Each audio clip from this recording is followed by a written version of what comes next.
Tiens, il y avait Olivier, par exemple, qui disait ça. Bonjour les Thaïlandais, est-ce que la DeFi vous rapporte beaucoup en pourcentage? Quel est le risque? Est-ce que c'est important?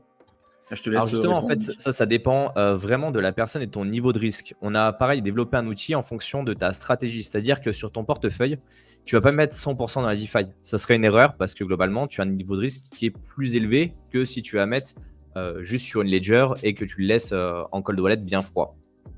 Après, ça dépend de ton niveau dans la DeFi. Il y a certaines personnes qui vont s'arrêter au staking parce que c'est quelque chose qui leur convient. Elles font un peu de liquid staking histoire d'avoir des actifs qu'elles puissent manipuler un petit peu.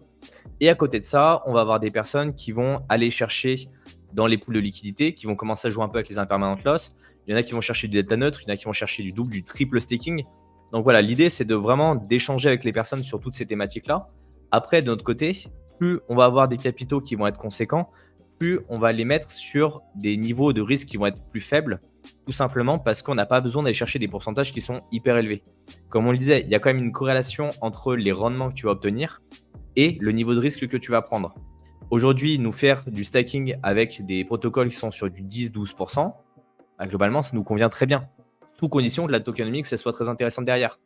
Par exemple, quelque chose sur lequel moi, je ne vais pas m'amuser à faire, c'est d'aller prendre mes BTC, de les mettre dans la DeFi pour aller gagner 3 à 5%. Parce que j'estime que mes BTC sont beaucoup plus précieux et que je n'ai pas envie d'aller les perdre. Par contre, il y a des projets sur lesquels je viens de me positionner, sur lesquels je vais monter des masternodes, je vais monter d'autres techniques pour justement avoir des revenus qui vont être récurrents. Vous pouvez mettre 50% de votre portefeuille, vous pouvez mettre 30%, vous pouvez mettre 20%. Et en fonction du niveau de risque du protocole sur lequel vous allez mettre, vous n'allez pas le découper de la même manière. Quelqu'un qui est hyper sécuritaire, il va prendre, on va dire, 20% de son portefeuille pour le mettre en revenu passif.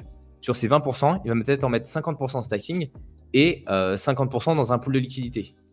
Quelqu'un qui va être un peu plus risqué, il va peut-être déjà mettre 30%, le mettre 20% de son portefeuille global en DeFi et il va peut-être mettre que 20% stacking, 30% pool de liquidité et je ne sais pas, peut-être 50% sur des options. Vous voyez, il y a plein de choses différentes qu'on peut faire.